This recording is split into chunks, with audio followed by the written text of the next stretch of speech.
بسم اللہ الرحمن الرحیم۔ السلام علیکم 8 کلاس، آپ لوگ کیسے ہو؟ امید ہے کہ سب بچے خیریت سے ہوں گے، اچھا پڑھ رہے ہوں گے۔ ہم نے آپ کی اردو کی بک شروع کی ہوئی ہے جس میں ہم آج سبق نمبر 16 خواتین کا احترام اور مقام پڑھیں گے۔ یہ سبق شروع کرنے سے پہلے انہوں نے سوچیں اور بتائیں میں 2 سوال دیے ہوئے ہیں۔ اس میں انہوں نے کہا ہے کہ دوسروں کا حق نصب کرنا کیسا فعل ہے؟ دوسروں کا حق نصب کرنا یعنی دوسروں کا حق کھانا بہت برا فعل ہے اور اس سے بہت ساری برائیاں پھیل سکتی ہیں۔ اور گھر کے کاموں میں والدین کی مدد کرنی چاہیے یا نہیں؟ یہ کون بتائے گا؟ کرنی چاہیے یا نہیں؟ شاباش، کرنی چاہیے۔ ہمیں اپنے والدین دونوں کی مدد کرنی چاہیے گھر کے کاموں میں، جیسے کہ جو لڑکے ہیں وہ اپنے بابا کا ہاتھ بٹائیں اور جو لڑکیاں ہیں وہ اپنی ماں کا گھر کے کاموں میں ہاتھ بٹائیں، جیسے کہ وہ آٹا گوندھ سکتی ہیں، صفائی کر رہی ہیں ماں اگر ان کی والدہ تو وہ ڈسٹنگ وغیرہ کر سکتی ہیں۔ اس طرح چھوٹے چھوٹے کاموں میں ماں کی بہت زیادہ ہیلپ ہو سکتی ہے۔ کیا آپ جانتے ہیں کہ اللہ تعالیٰ سب سے زیادہ رحم دل ہے، کہ ہر ایک پر رحم کرتا ہے، چاہے وہ اس کی عبادت کوئی کرتا ہے یا نہیں کرتا ہے، لیکن وہ اللہ تعالیٰ کی سب اللہ تعالیٰ کی مخلوق ہیں اور اللہ تعالیٰ ہر ایک کے ساتھ ایک جیسا سلوک کرتا ہے اور ہر ایک کے ساتھ رحم دلی کے ساتھ پیش آتا ہے۔ جنت ماؤں کے قدموں کے تلے ہیں، اور جنت جو ہے وہ ماؤں کے قدموں تلے ہیں۔ اس کا کیا مطلب ہے؟ اس کا یہ مطلب ہے کہ جب ہم اپنی ماں کی خدمت کریں گے تو اس کے بدلے میں ہمیں جنت ملے گی۔ خواتین کا احترام اور مقام۔ بچوں، یہ سبق شروع کرنے سے پہلے کچھ الفاظ اوپر دیے گئے ہیں کہ ہم تلفظ دیکھ لیتے ہیں۔ حقوق، حدود، فلک، حیثیت اور نقطہ۔ اس کا یہ آپ نے شعر سنا ہوگا کہ وہ کون سا نقطہ ہے جو حل ہو نہیں سکتا، ہمت کرے انسان تو کیا ہو نہیں سکتا، وہ کون سا نقطہ ہے جو حل ہو نہیں سکتا۔ 8 کلاس سبق عنوان خواتین کا احترام اور مقام، الفاظ اور معنی۔ الفاظ اور معنی دیکھ لیتے ہیں تاکہ آپ کو ریڈنگ میں کوئی مشکل پیش نہ آئے۔ امہات المومنین، مومنوں کی مائیں، تکریم، عزت، چشم فلک، نگاہ آسمان، مراد سارا عالم دنیا۔ حدود و قیود، حدیں اور پابندیاں، مراد قواعد و ضوابط، اصول۔ حدود کیا ہے؟ حد کی جمع اور قیود قید کی جمع کو کہتے ہیں۔ اور روز روشن، یوم حساب، قیامت کا دن۔ متعین، طے شدہ، سوگ کا سما، غمگین منظر پیش کرنا اور ناروا سلوک، نامناسب برتاؤ۔ دور جہالت، جہالت کا زمانہ۔ اور پھر زندہ درگور، زندہ دفن کرنا۔ گھٹا ٹوپ، اندھیروں، گھپ اندھیروں، ایسا اندھیرا کہ جہاں پہ کوئی بھی روشنی کی رمق تک نہ ہو، اس اندھیرے کو ہم گھٹا ٹوپ اندھیرا کہتے ہیں۔ اچھا، اب سبق کی ریڈنگ کرتے ہیں۔ خواتین کا احترام اور مقام۔ اللہ تعالیٰ نے انسان کو اشرف المخلوقات بنا کر زمین پر اتارا۔ اشرف المخلوقات یعنی بہت بڑی، سب سے عظیم مخلوق۔ اچھا، پھر مردوں اور خواتین کے الگ الگ حقوق و فرائض اور ذمہ داریاں متعین کی، یعنی ان کو طے کیا۔ انسان نے اکثر ان حدود و قیود کی پرواہ نہیں کی اور خواتین کے ساتھ ناروا سلوک رکھا، نامناسب سلوک رکھا۔ پھر اگر ہم آغاز اسلام کے وقت سرزمین حجاز پر عرب کی حالت زار یعنی اس کی حالات کا جائزہ لیں تو یہ بات روز روشن کی طرح عیاں ہو جاتی ہے۔ روز روشن کیا پڑھا تھا ہم نے الفاظ معنی میں؟ ایسا دن کہ جو روشن ہو، جس میں ہر چیز دکھائی دے، عیاں ہو جاتی ہے، دیکھی جا سکتی ہے کہ اس دور جہالت میں عورتوں کے کوئی حقوق نہ تھے۔ بیٹی کی پیدائش پر بجائے خوشی منانے کے سوگ کا سما ہوتا تھا، یعنی بہت زیادہ غمگین ہو جاتے تھے، غم مناتے تھے لوگ۔ بعض مقامات پر تو بیٹی کو زندہ درگور کر دیا جاتا تھا۔ زندہ درگور یعنی زندہ دفن کر دیا جاتا تھا۔ عورت کو کسی بھی حیثیت میں عزت کی زندگی نصیب نہ ہوتی تھی، عزت نہیں ملتی تھی، کسی بھی طور پر عورت کو عزت نہیں ملتی تھی۔ عرب کے لوگ جہالت کے اندھیروں میں ڈوبے ہوئے تھے۔ اب ٹھہریں اور بتائیں میں انہوں نے 2 سوال دیے ہیں کہ خواتین کے حقوق کو کون کیسے پامال کرتا رہا ہے۔ عرب کے لوگ خواتین کے حقوق کو پامال کرتے رہے ہیں دور جہالت میں۔ اسلام سے پہلے عرب بیٹی کی پیدائش پر کیا کرتے تھے؟ اسلام سے پہلے اور عرب جو تھے وہ بیٹی کی پیدائش پر اس کو بہت زیادہ غمگین ہو جاتے تھے اور ان کو زندہ درگور کر دیتے تھے۔ پھر ہے کہ جہالت کے ان گٹا ٹوپ اندھیروں میں شمع رسالت خاتم النبیین صلی اللہ علیہ وآلہ وسلم کی روشنی چمکی۔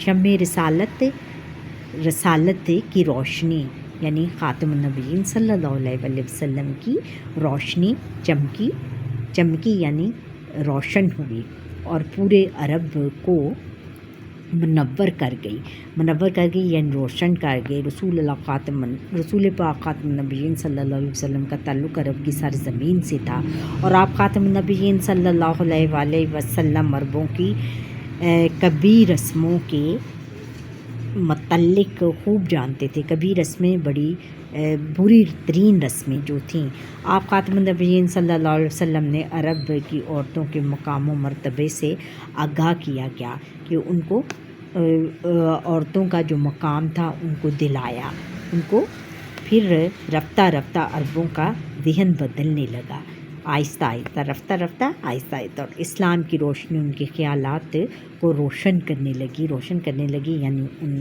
کے خیالات بدلنے لگے۔ آپ خاتم النبیین صلی اللہ علیہ وسلم نے اپنی پیاری بیٹی کو مثال بنا کر اہل عرب کی تربیت کی اور اللہ کے پیارے رسول خاتم النبیین صلی اللہ علیہ وسلم نے حضرت فاطمہ الزہرا رضی اللہ تعالی عنہا کی پرورش جس پیار اور شفقت سے کی وہ مثالی ہے کہ اس کی کہیں مثال نہیں ملتی، اس کی مثال وہ مثالی ہے، یعنی ہر ایک باپ کے لیے وہ مثال ہے کہ اس کی پرورش ان کے طرز طریقے پر کی جائے۔ حضرت فاطمہ الزہرا رضی اللہ تعالیٰ عنہا جب تشریف لاتی تو آپ خاتم النبیین صلی اللہ علیہ وسلم ان کے استقبال کے لیے کھڑے ہو جاتے اور انہیں اپنی جگہ پر بٹھاتے۔ اسی طرح آپ خاتم النبیین صلی اللہ علیہ وسلم نے امہات المومنین رضی اللہ تعالیٰ عنہن کو جس عزت و تکریم یعنی تکریم کا مطلب عزت ہے اور عزت کا مطلب ہے کہ بہت زیادہ تکریم سے نوازا اور وہ بھی رہتی دنیا تک کے لیے نمونہ ہے، یعنی جس طرح انہوں نے امہات المومنین کو بھی عزت و احترام دیا اسی کے وہ رہتی دنیا تک جہاں تک یہ دنیا ہے باقی ہے وہ ہمارے لیے نمونہ ہے کہ ہمیں بھی اپنی بیویوں اور عورتوں کے ساتھ ایسا ہی سلوک کرنا چاہیے جیسا کہ حضور نبی اکرم خاتم النبیین صلی اللہ علیہ وآلہ وسلم نے امہات المومنین اور اپنی بیٹی حضرت بی بی فاطمہ الزہرا کے ساتھ کیا تھا۔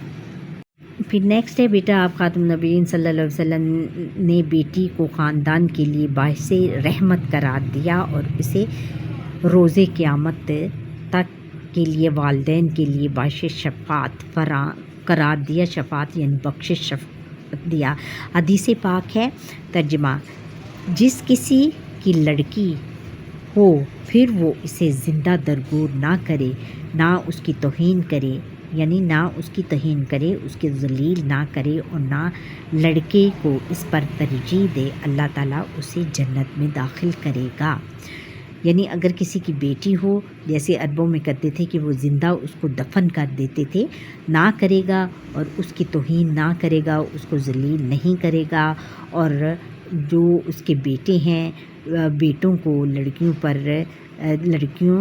کو لڑکیوں سے زیادہ پیار نہیں کرے گا اور اللہ تعالیٰ اسے پھر جنت میں داخل کرے گا۔ اسی طرح ایک اور حدیث میں حضور خاتم النبیین صلی اللہ علیہ وسلم نے 2 انگلیاں جوڑ کر اشارہ فرمایا، جس نے 2 بیٹیوں کی پرورش کی، وہ اور میں ایک ساتھ ان انگلیوں کی طرح جنت میں داخل ہوں گے۔ یعنی 2 بیٹیوں کی پرورش کرنے والے کو حضور خاتم النبیین صلی اللہ علیہ وسلم نے اتنا عزت اور مرتبہ دیا کہ انہوں نے اس کو اپنے ساتھ لا کھڑا کیا اور کہا کہ وہ میرے ساتھ جنت میں داخل ہوگا۔ پھر ٹھہریں اور بتائیں میں 2 اور سوال ہیں کہ عربوں کو خواتین کے مقام سے کس نے آگاہ کیا؟ عربوں کو خواتین کے مقام سے حضور خاتم النبیین صلی اللہ علیہ وسلم نے آگاہ کیا۔ بیٹیوں سے متعلق کسی حدیث کا مفہوم بیان کریں۔ جیسے یہ آپ لکھ سکتے ہیں اوپر والی یا نیچے والی کہ جس کسی کی لڑکی ہو اسے زندہ درگور نہ کرے، نہ اس کی توہین کرے اور نہ لڑکے کو اس پر ترجیح دے، اللہ تعالیٰ اسے جنت میں داخل کرے گا۔ یا یہ نیچے والی یا ان میں سے کوئی ایک حدیث آپ لکھ سکتی ہو۔ اسلام نے ماں کو جو مقام عطا کیا ہے سب ہی اس سے واقف ہے۔ ماں کے قدموں تلے جنت کا ہونا اس امر کا غماز ہے، اس امر کی نشاندہی کرتا ہے یا اس بات کو ظاہر کرتا ہے کہ ماں کو اللہ تعالیٰ نے کس قدر عزت عطا فرمایا ہے، عورت کس طرح مرتبہ اور مقام عطا فرمایا ہے۔ عورت 4 بنیادی حیثیتوں سے ہمارے سامنے آتی ہے: ماں، بہن، بیوی اور بیٹی۔ پہلے وہ کیا بنتی ہے؟ ماں۔ پہلے بہن ہوتی ہے، پھر بیوی بنتی ہے، پھر اس کے بعد ماں بنتی ہے، پہلے بیٹی بنتی ہے، بہن، بیوی، پھر ماں بنتی ہے۔ اللہ تعالیٰ نے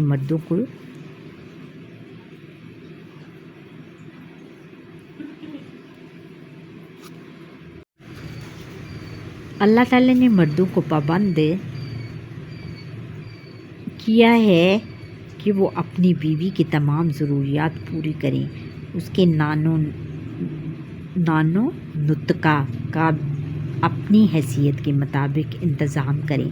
نانو نطقہ یعنی اس کو کھانا کھلائے، اچھا اس کو پہناوا دے، یہ ساری اپنی حیثیت کے مطابق کرے اور اس سے نرمی اور شفقت سے پیش آئیں۔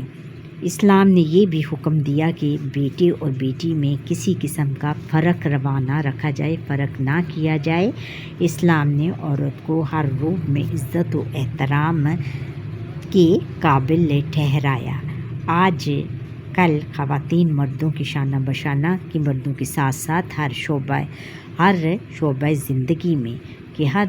زندگی کے ہر شعبے میں اپنی قابلیت کے جھنڈے گاڑ رہی ہیں، اپنی قابلیت کا اعتراف منوا رہی ہیں، اپنی قابلیت کو دکھا رہی ہیں۔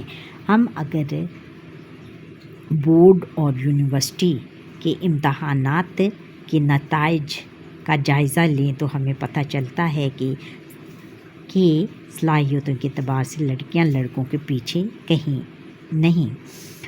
آج کی خواتین اکثر ڈاکٹر بھی ہیں، انجینئر بھی ہیں، کمپیوٹر کی ماہر بھی ہیں اور قابل استاد بھی۔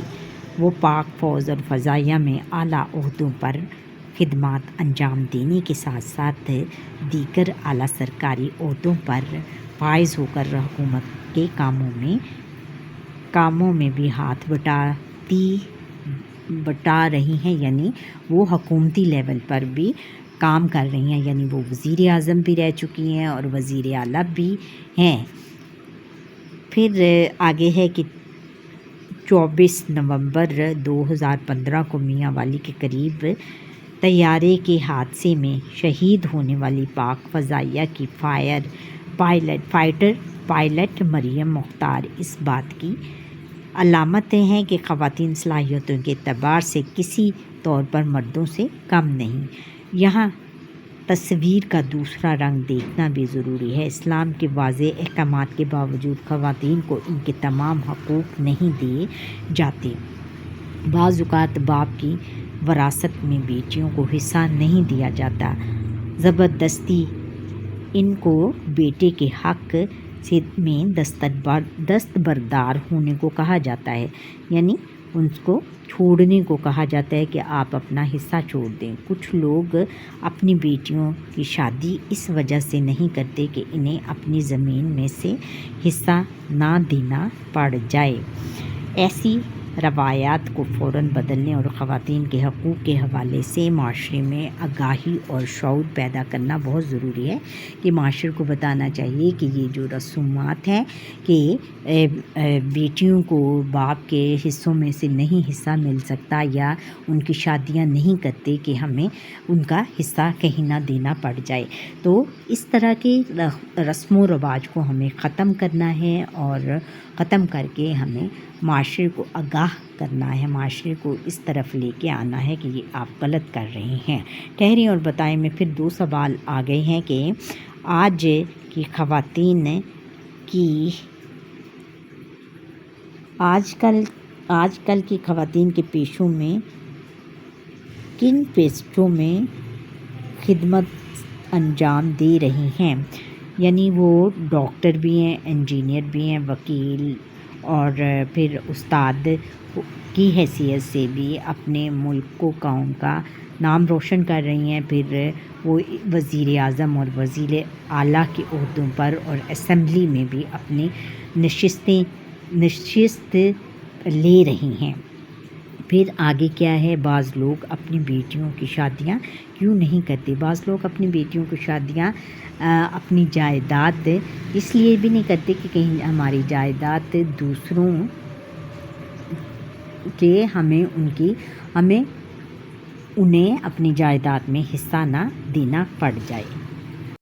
حکومت کے ساتھ ساتھ کچھ فلاحی تنظیمیں بھی خواتین کو ان کا جائز حق دلانے کے لیے کوشاں ہیں اور پھر آہستہ آہستہ اپنے قوانین کو تبدیل کیا جا رہا ہے۔ خواتین کو ان کے حقوق سے محروم کرتے ہیں۔ ان کوششوں کے علاوہ ہمیں اپنے خیالات اور سوچ میں بھی تبدیلی لانی چاہیے اور اپنے فرائض